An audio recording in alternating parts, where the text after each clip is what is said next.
Ya, kembali lagi bersama kami di Dialog Lunch Talk. Nah, ini kalau kita mendengarkan informasi yang sudah disampaikan Mbak Alim, sebenarnya juga banyak perusahaan yang mengakibatkan, banyak korporasi yang mengakibatkan kebakaran hutan seperti ini. Nah, sebagai masyarakat, kita upaya terakhir yang bisa kita lakukan kira-kira Mbak, jangan sampai masyarakatnya juga berputus asa, tapi kita bisa melakukan apa? Ya, kalau yang sebenarnya kita dorong untuk lakukan, pertama tentu saja kan tentu kita harus terus menyuarakan ya kepada pemerintah sebagai pemilik penanggung jawab kewajiban kewajiban untuk memberikan perlindungan kepada warga negara.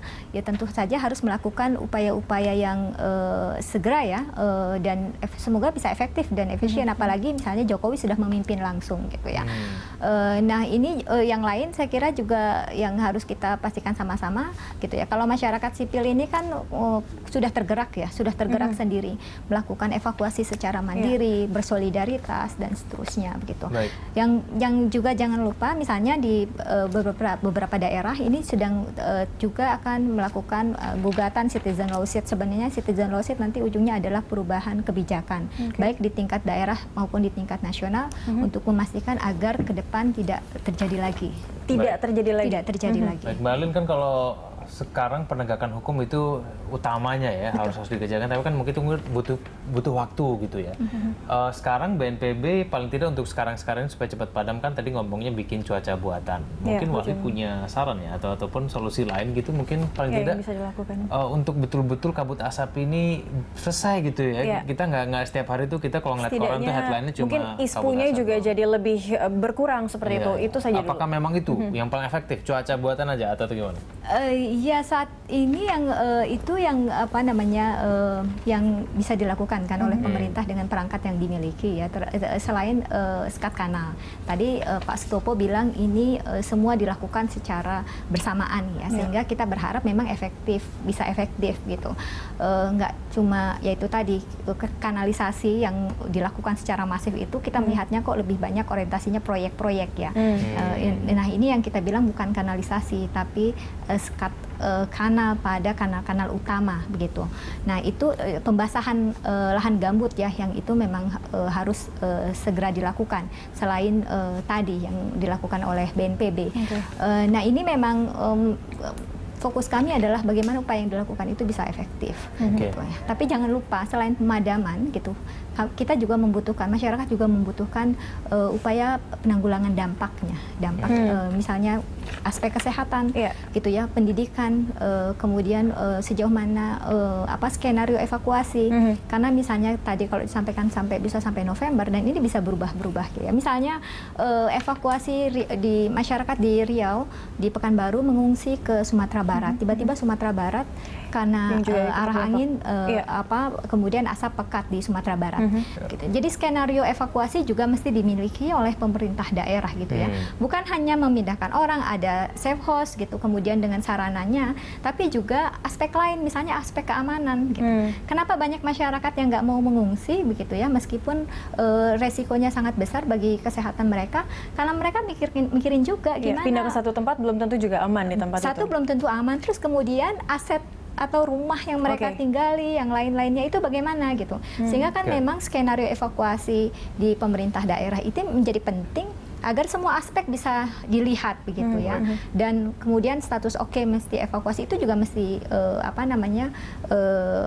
nggak terlambat gitu ya. Bali ini pemerintah bertanggung jawab nih ya, tapi pemerintah atau kementerian mana sebetulnya yang paling bertanggung jawab untuk penanganan ini? Karena setahu kami begitu ya, tiap kementerian ini akhirnya punya jalan sendiri-sendiri untuk memecahkan persoalan.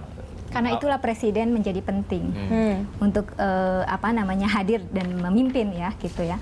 Karena semua kementerian harusnya punya peran gitu ya. Ini bukan hanya peran Kementerian KLHK gitu ya, tapi juga ada Kementerian Pertanian karena titik api banyak perkebunan mengacunya pada di Departemen Pertanian. Kemudian juga ada Kementerian Kesehatan karena dampaknya. Nah, ini yang saya kira memang semua kementerian harus segera mengambil peran-perannya gitu ya, dan semua harus ya lagi-lagi karena situasinya seperti ini, tahu sendiri koordinasi birokrasi kita sangat lamban. Kita berharap tentu saja kalau Presiden memimpin secara langsung bisa lebih efektif ya dan optimal begitu. Nah, kita harapkan begitu. Jadi apa namanya, Presiden Jokowi pulang, Asap juga hilang. ikut pulang. Asap ikut pulang. Baik, nah yang terakhir kalau untuk masyarakat lokal mungkin yang di daerah mereka mungkin punya tradisi untuk membakar lahan seperti itu. Apa yang harusnya diinformasikan kepada mereka? Mungkin edukasi yang harus diberikan kepada mereka terkait pembakaran hutan dan tradisi mereka itu yang dianggap sebagai kearifan lokal seperti itu, Mbak. Ya, justru disinilah menurut kami peran dari negara, peran dari pemerintah ya. Memang secara undang-undang itu membolehkan. Tapi sebenarnya pada wilayah gambut yang apa namanya itu sangat nggak bisa diapa-apain ya gitu, karena kerentanannya dan fungsi ekologisnya yang tinggi itu memang harus diproteksi. Peran negara di sini sebenarnya ada yang namanya teknologi yang apa namanya membuka lahan dengan cara tidak dengan membakar. cara alih teknologi. Dengan alih teknologi. Secara pembiayaan itu memang lebih mahal dan itu mungkin berat bagi masyarakat gitu ya. Nah, disinilah peran negara. Negara harus menemani gitu ya, bagaimana alih teknologi itu bisa dilakukan, kemudian juga edukasinya begitu ya, kemudian daripada dananya memang lebih mahal gitu ya, tapi kalau kita membandingkan dengan biaya lingkungan atau kerugian lingkungan gitu ya, itu bisa jadi nggak signifikan begitu. Dan kan selama ini negara terus memfasilitasi korporasi ya, kenapa nggak negara justru memfasilitasi masyarakat lokal gitu ya.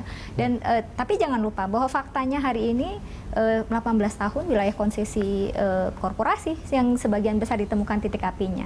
Jadi jelas treatmentnya. Kalau pada titik korporasi gitu dan sebagian besar ada di wilayah konsesi korporasi, maka penegakan hukum yang harus dilakukan gitu ya pada masyarakat ya, pendidikan dan justru ditemani ya. Inilah fungsinya negara di sini. Baik, Mbak Alin mungkin punya saran kepada Pak Jokowi biar nggak salah alamat, daerah mana nih sebetulnya yang paling banyak nih? Paling banyak. Iya, paling masif situ. Dan mungkin gitu.